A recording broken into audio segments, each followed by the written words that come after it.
Europe 1, 6h46, l'heure d'ouvrir le kiosque. Avec vous, Maxime Switek. La mort recule sur les routes. C'est la une de Direct Matin. Une baisse record pour Ouest France qui nous rappelle qu'avec 3250 morts l'an dernier, il n'y a jamais eu aussi peu de tués sur les routes.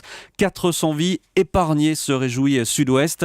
Mais la photo qui illustre ce début de bonne nouvelle est glaçante. On y voit des voitures accidentées. On est là sur une route sans doute quelques minutes après un drame. Et l'on mesure bien le chemin qu'il reste à parcourir. On parle aussi ce matin dans la presse du pacte de responsabilité que François Hollande va lancer officiellement tout à l'heure lors de ses vœux aux forces vives de la nation.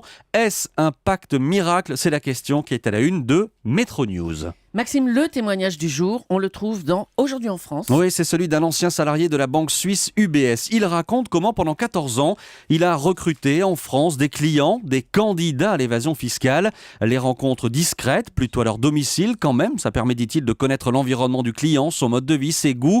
À chaque voyage, il partait avec un ordinateur vide, au cas où. Et pour rassurer les clients inquiets, on racontait que nous étions aussi fiables qu'une valise diplomatique. Mais la vérité, c'est qu'on envoyait tout simplement par la poste les documents qu'il nous confiait. Voilà ce que dit ce banquier. Il confesse aussi qu'il existait un département PEP. Alors PEP, ça veut dire personne exposée politiquement. Il y avait un département PEP dans la banque.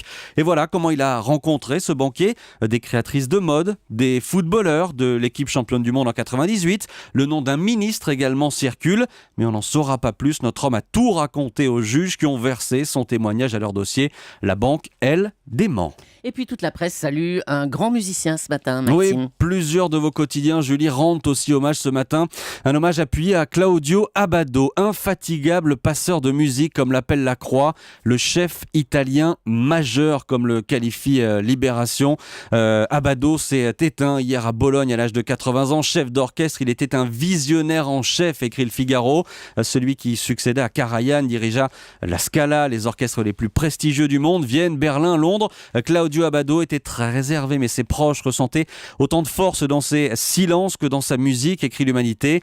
Très jolie photo également dans Les Échos. Le chef saisi sur le vif, très élégant, baguette à la main. Et ce simple commentaire, Claudio Abbado, mort d'un maestro. Europe 1, 6h49. À la une des régions, votre rendez-vous comme chaque matin sur Europe 1 avec un quotidien et une actualité régionale. Bonjour Marion Calais. Bonjour Maxime. Alors aujourd'hui, la vie paisible d'une maison de retraite perturbée par un tableau de la Vierge. Oui, cette histoire racontée par Aujourd'hui en France se déroule à Sker, dans le Finistère, ville de 5000 habitants située au nord-est de Concarneau et secouée donc par une polémique à la maison de retraite Aux Chênes. Un établissement public qui jusque-là affichait fièrement dans son hall d'accueil une mosaïque représentant une vierge cajolant son enfant, sourire aux lèvres.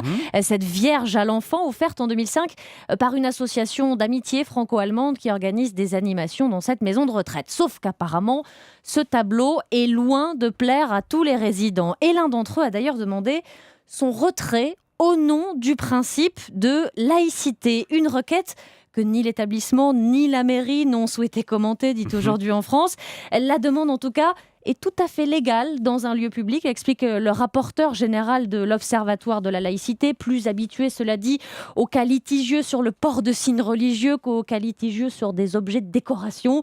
En tout cas, cette vierge a été retirée samedi et elle a trouvé sa place aujourd'hui dans la chapelle d'une petite église de la ville. Bien logique, qui tombe bien en plus, puisque cette chapelle n'avait pas grand-chose pour décorer ses murs jusque-là. Voilà, ça tombe bien. Merci beaucoup Marion Calais. Et tout à l'heure, on vous retrouve pour le journal de 8h.